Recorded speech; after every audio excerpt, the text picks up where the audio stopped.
Hi, everyone. Welcome back to the Be More podcast, where we inspire you to be a little bit more of every role within the Salesforce ecosystem and beyond. Today, we are exploring what it takes to be a Slack Enterprise Grid admin, and I'm joined today by Kevin. So, Kevin, are you able to introduce yourself for us, please? Yes, of course. Thank you so much for having me on, Tom. Hey, everybody. My name is Kevin Rosario, and I am a Slack Enterprise Grid admin. I started my journey a few years ago when I was at IBM, and I joined the Slack at IBM team. Shout out to Tina Marge. Thank you so much for putting in a good word for me. At the time, I had really no idea what Slack was. I used it here and there to just send messages and kind of use it as a DM tool, which is what a lot of people think it Mm. is. And from there, I became, IBM's first Slack certified admin, and then slowly, just got a lot more experience with the tool. Where I ended up leading the divestiture from IBM to Kyndryl, specific to Slack. So Hmm. moving 100,000 plus users from one Wow. company to another, and managing the expectations of both management and users, which is always completely different. And then from there, joined the consulting company where we'd help organizations do the exact same thing: how to manage Slack, how to improve productivity, collaboration, um, all the fun things that people think Slack is really not for. Because again, a lot of people just DM tool, but it's so much more if you really just allow it to be. Yeah, definitely. I think it's definitely a potential email killer if you Hmm. embrace it fully, and really looking forward to this conversation as somebody who kind of is more known and does more stuff in the Salesforce ecosystem. I had the opportunity to explore some of the Slack credentials myself and kind of worked my way up through the Slack admin and Slack consultant credentials recently. So looking forward to kind of testing myself really on what knowledge I do Yeah. remember, and definitely looking forward to understanding what that means to actually put some of this theory in practice, right? Because I guess that's a skill in itself. Yeah, absolutely. I'm looking forward to it as well. I mean, hey, if you're trying to take my position, I'll put up a good fight, you know. Yeah, But I'm kidding. I'm kidding. we'll see. Yeah. Okay. So break it down for us for our audience. Some of the words that we've used already, like enterprise grid and admin. Mhm. Can you kind of define what your role as an enterprise grid admin is, and maybe start with just clarifying for our audience what enterprise grid even is? Yeah, of course. So, enterprise grid, or maybe later on you'll just hear me say grid, is the Mm, highest tier of Slack. So there's free, pro, business plus, and then enterprise grid, which is typically geared towards enterprises, large enterprises that have a lot of like security requirements, um, and maybe over roughly like 1,000 users to 5,000 users. hmm. Enterprise Grid traditionally offers a lot more flexibility when it comes to certain APIs, like admin APIs, and it has additional capabilities like data loss prevention, e-discovery, things that again large organizations need in order to meet all their compliance requirements. So again, I think most customers typically don't use Enterprise Grid Hmm. because they're small organizations, but once you pass a certain threshold, um, it just kind of makes sense to get on it. Yeah. So, what it means to be an admin, an enterprise grade admin, it really depends on the organization you're in. Unfortunately, what I've seen a lot in IT is you have a team that Mhm. manages, 10 different tools. Yeah. So they're just putting out fires constantly, left and right, just doing support, helping, resolving tickets, things like that, which is okay. There's no shade to that, no shame in that as well. Um, but where you really manifest that improvement or that enterprise grade admin spirit is when you can see the entire environment and you really know, or you really start thinking, how can I improve it so that my users can improve their collaboration, improve their productivity?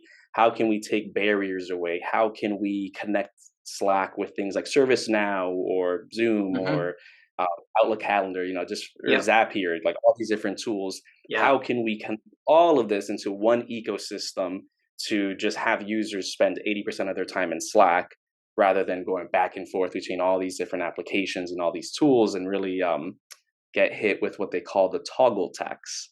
So it's like Yeah, when you constantly go back and forth, your productivity just plummets. yeah, I definitely kind of suffered a little bit with email fatigue Hmm. myself. So definitely popping things into Slack and collaborating with my peers makes things easier. And personally, I use it and have it connected to my Gmail and Jira, Hmm. and Oh then yeah. can kind of bring those things together as well, and maybe like collaborate on a ticket, or maybe collaborate on an email reply before we actually send the email reply, right? Yes, absolutely, and that's again, one of the things a lot of organizations don't realize is Slack's like capability, or it's one of its most powerful capabilities, is that collaboration. Now, people, and I was guilty of this when I was at IBM. When I first joined IBM, always use it as a DM tool. Like, hey, can you send Mm, me this? Can you do that? But like, when you work on a project as a team, by siloing that question or that information, you're removing that capability or that learning experience from the rest of your team.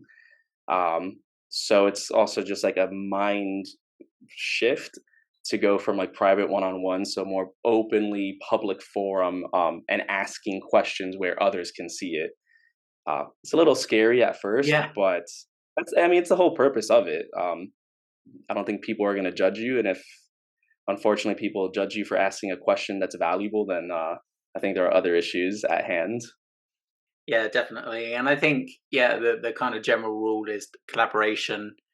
The majority of what you're doing in Slack should happen in the channels. You should really be using the DMs sparingly, Mhm. right? Yeah, exactly. Give everybody the opportunity to learn from your questions and even your Mm, answers, is the way I view public channels, particularly, and even private channels. yeah, yeah, definitely. And how do you achieve all of this while making sure the system is secure and you're meeting maybe some of those regulatory requirements that you kind of hinted at earlier? Ooh, that's a loaded question. Yeah.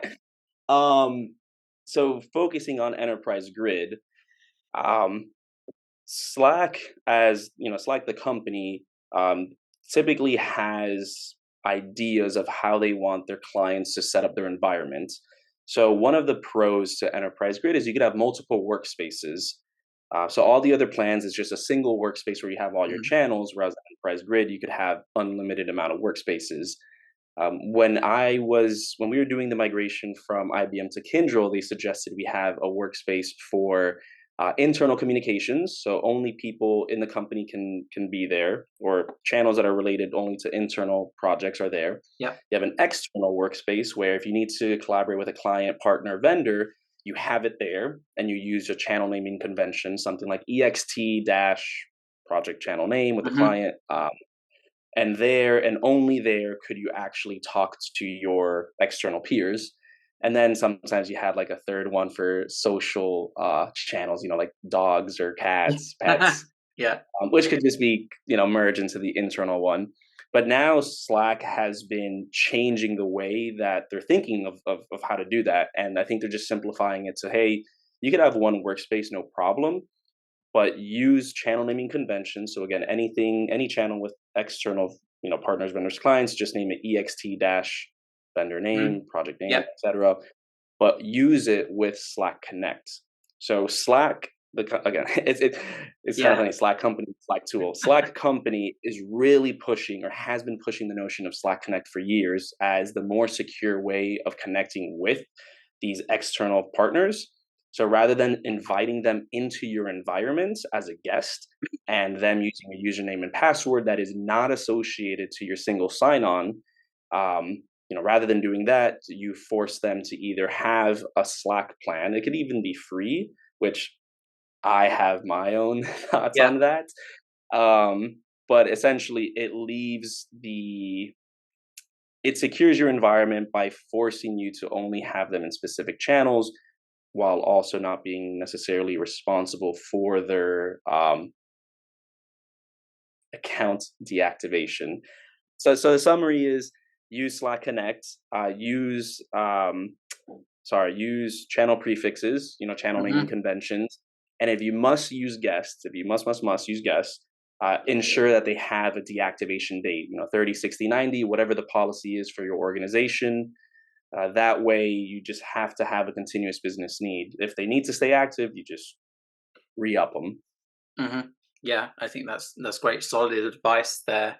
I use Slack Connect with Salesforce themselves. I'm actually privileged to be in their own. They have a separate external workspace.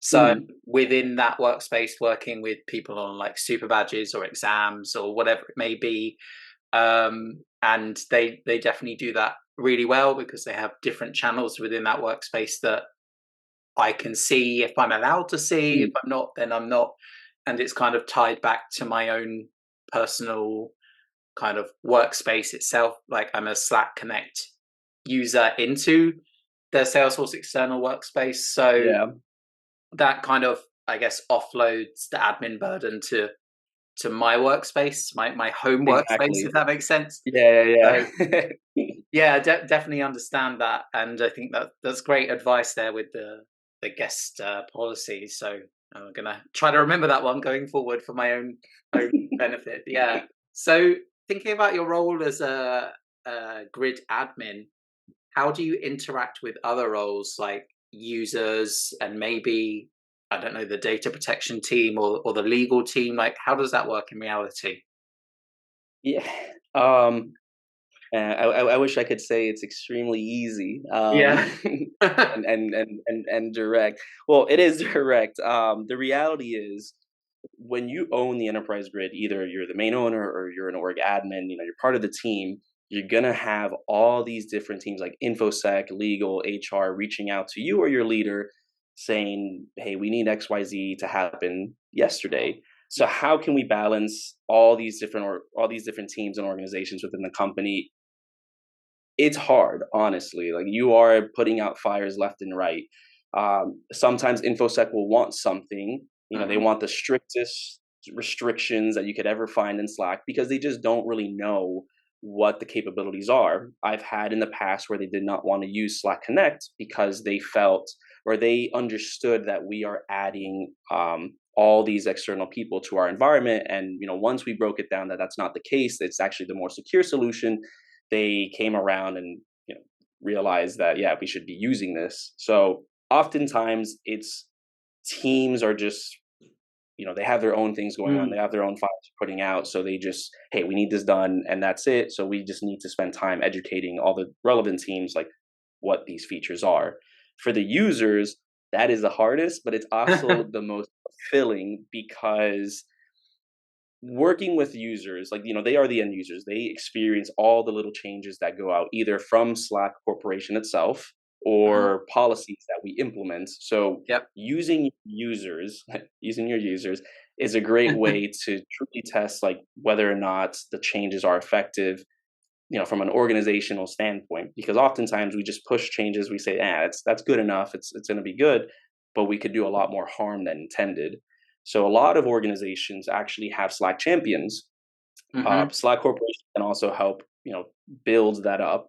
But the idea is you have a core group of people within your company who love Slack, who are passionate about it, and want to, kind of be that sounding board, either for feedback, for changes that you want to push out, but even increase the use of Slack within the company. They're the ones who go to their respective departments and say, hey, let's get out of email, let's connect these tools, let's do XYZ. They're the champions.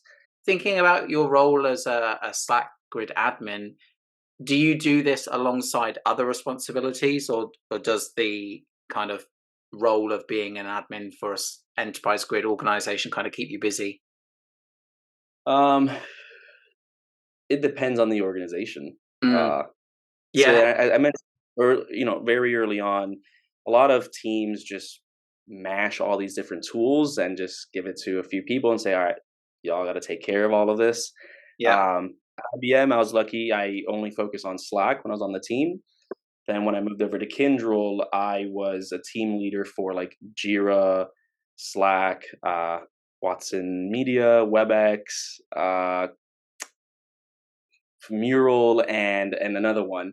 Mm. So I spent like a lot of time having to go back and forth between the applications. Luckily, the other we had like really, really good admins for all the tools, so I didn't have to like do much of it. But having to switch between back and forth and look at the overarching strategy for collaboration, the collaboration suites, really did take some time away from being a Slack admin, which was not great. And even when I was at Slalom, I was the grid owner and still having to consult for external clients. It was like Hmm. a like you know I want to focus on the internal like managing, but as a consultant, we need to focus on Yeah. providing for our clients. So it did take a lot of time off or away from it. In an ideal world, you focus entirely on it. You push all these amazing changes. You work with all Yeah. the different teams, HR, finance, whatever. You really get them involved and really learning on Slack. But the reality is, you're gonna own a lot of different tools. Just like anybody within the IT sphere can say. Any kind of tips between juggling those different systems and responsibilities? Prioritize because some tools have a lot larger base. So in your company, if you use Slack and that is your form of communication, everyone's on Slack. You might have Jira as well, but only a small team uses Jira. It Mm, doesn't make them any better or worse or more important or less important or anything like that. But if both applications have a big issue, you need to prioritize the one that affects the most people or has the largest impact. yeah. Um, so not only is it assessing the situation, it's assessing the impact. Um, and sometimes you just need to let one, unfortunately, like drop for a few days. What's having the biggest impact? Like if somebody in the data protection team has come into you with a GDPR request and then there's somebody else that can't log in, the GDPR request is probably going to be more Exactly. important, you know? Absolutely. Yeah, absolutely. And there, one of the things that I learned from one of my previous managers was having you have to set up the avenues for these requests or for these teams. Hmm. If someone says like, "Hey, I can't add an emoji," Yeah. you gotta wait. You gotta wait. Yeah. No, but these avenues are for these like very important issues. When legal has Mm, something that needs to be done right now, you have to have that avenue or that specific private channel where they could just go directly to the source. So creating all these different channels or all these different like processes is just really one of the many keys to success in managing all these different applications.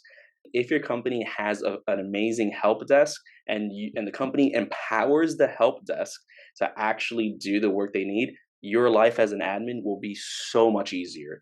If you mm. don't have to answer or respond to these very basic repetitive questions or requests, that'll open up all your time. Definitely. And I think kind of leans on the importance of those Slack champions as well. If somebody can ask a champion within their department a Yes. routine question like, I don't know, how to reset their password, then they don't need to interrupt Hmm.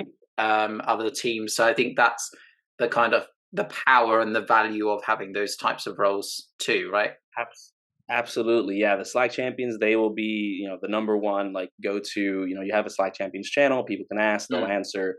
But it also just goes into things that a lot like it goes into something that a lot of organizations don't do, and it's education, like Slack yeah. education. Um, Oftentimes, people just post in channel like, "Hey, how, as you said, how do I reset my password?" But they don't search. They don't press Mm, that control yeah. F, or they don't go in the search bar how to do it. Slack is what's the acronym? Searchable log of all communications and knowledge. Hmm. So its power really is that search capability. So going back to the education, a lot of teams or a lot of organizations just don't teach users how to effectively use Slack. So then people just use it as a DM tool. They get upset Mm, with it. It's like, oh, if you can educate the user base, teach them how to search, mhm. you will save so much time and energy. Um, yeah. Yeah, exactly. I think it's about empowering the users to ultimately Hmm. self-serve a little bit and maybe Absolutely. be able to find that information for themselves. So, yeah, Yeah. Yeah, yeah. organizations that empower their users and give them the most capability, to like let's say archive a channel, create workflows, do all these things. I personally think that they are the most successful because let users be users. Yeah, sometimes they might Yeah. do something that you know might break something or might need a lot of admin help, but overall letting users do what users need to do will help push the business just go forward. Mm. um, at the same time, we'll give you some breathing room because if you had to approve every workflow, if you have to approve every channel, if you have to Yeah. do all of this, it's over. Mm. Like, Yeah, you, and the same for apps as well. If you had to approve every app, you're kind of increasing your own workload there. So set up exactly. your trusted apps and allow everybody to install Gmail. Like that might be fine, right? So Yeah.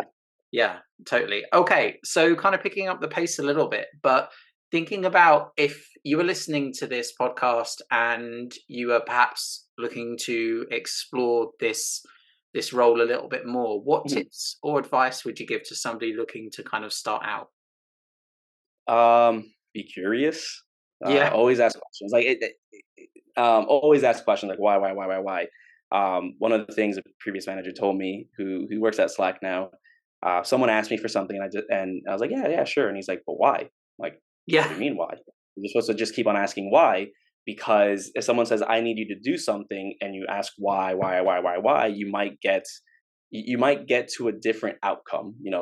If Mm, you had just done it from the beginning, you could have gone route A, but if you ask why 5 times, you could have gone down route B, which is a lot simpler and be like, saved a lot of time. So definitely be curious.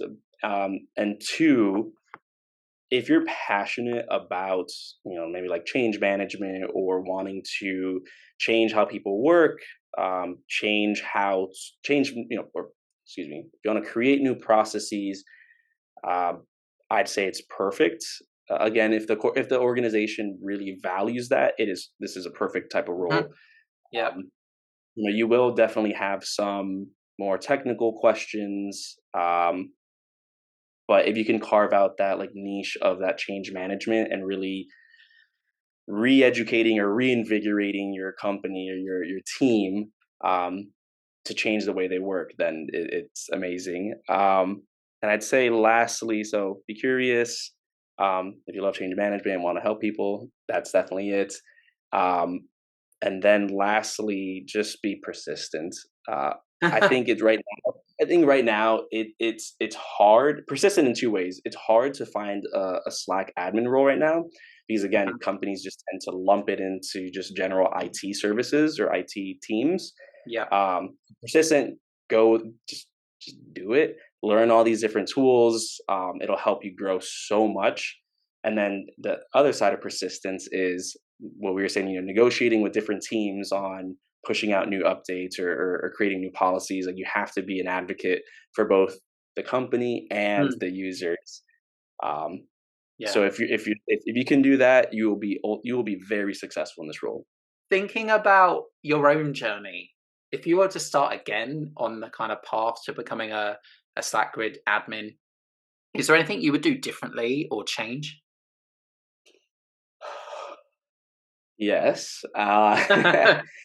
It's a conflicting. I'm going to give a conflicting answer. Mm, Um, when I first started, I was very passionate to be on the user side. Whenever I heard a complaint or anything, I was always there, like on the scene, on the virtual scene, asking questions, clarifying things, and I'd get too involved in that. Um, and it took me some time, some burning. I got minor burns. When you focus on the large changes and the roadmap, then you're able to really protect that lane. You can prepare yourself as much as possible so that if anything bad happens, you can take action really quickly. Whereas if you're focused on the small details of everyday, like issues, then you're setting yourself up for failure because you're not prepared for those large changes or those mm. large outages. So, for anybody listening or watching, definitely stay committed to your users, but realize that you have to take a step back and make some changes or do some things that users might not like, but it is for the overall health of the company and the organization. Because if the users can't work, Yeah. then that's a big issue. Yeah, definitely. And I like how you kind of reflected on the making the mistakes and learning from the mistakes, because I think that's applicable to many roles in Mhm. general, and it kind of shows that growth. Like you've done something wrong, you've been burnt by it, perhaps. So in the future, you're not going to do the same thing again and experience the same issue, right? Hopefully. Yeah. Perhaps there are misconceptions or like Mhm. a myth about what it takes to be a Slack grid admin. Like, is there anything you'd want to kind of demyth or kind of debunk, or perhaps even just clarify for the audience, like what it means to be a Slack grid admin? Slack Yeah. admins can read all your messages. No, no, we can't. Like, I mean, like, in order to do that, oh my god, there's so much legal things that I have to go through, and we would get in so much trouble, like fired on the spot if we were Mhm. to ever read anybody's messages. Um, so one, yeah, we can't. We just we Yeah. can't. Like, it's there's no UI to read messages. There's no easy like, oh, what did Kevin said? We cannot do that. Yeah. Cannot do that. So when you're gonna send a DM to your friend and you're saying, "Oh my god, my manager can read it," no, they cannot. Um, Only legal has the authority to ever request anything. Bringing it to a close, unfortunately, but before we do Mhm. go, what's a way for people to connect with you? And is there any particular content that you'd like to kind of shout out? Yeah, you could connect with me on LinkedIn, just Kevin Rosario. That, or I'm also active, semi-active in the Slack Champion Network workspace. Hmm. Um, could have any of your CSMs, your success managers add you to it, or if you have a friend that's in it. I'm also in the Slack community workspace. Yep. Not as active there, but regardless, you could find me in either. I'll respond no matter what. Yep. Slackcertified.com as well has Yeah. all the information for skills, maybe like mini badges, and even the Slack certified admin, consultant, and developer paths. Hmm. Uh, I am trying to write some blog posts and putting it on LinkedIn. I did one, but then I got a little lazy. So I'm hoping with some free time in the next few weeks, I'll be able to publish a few more, primarily on managing environments and also doing some very niche things like migrations from Hmm. grid Yeah. to lower plans, or between the same level of plans. Uh, so hopefully you'll see that soon. Awesome. Well, looking forward to seeing that. Thanks again for your time today, and hopefully we inspire some more people to be more Slack grid admins. So thanks again. Thank you so much for having me, Tom. Really appreciate it. Thanks for tuning in to Be More with Tom Bassett. Don't forget to like, subscribe, and leave any feedback in the comments.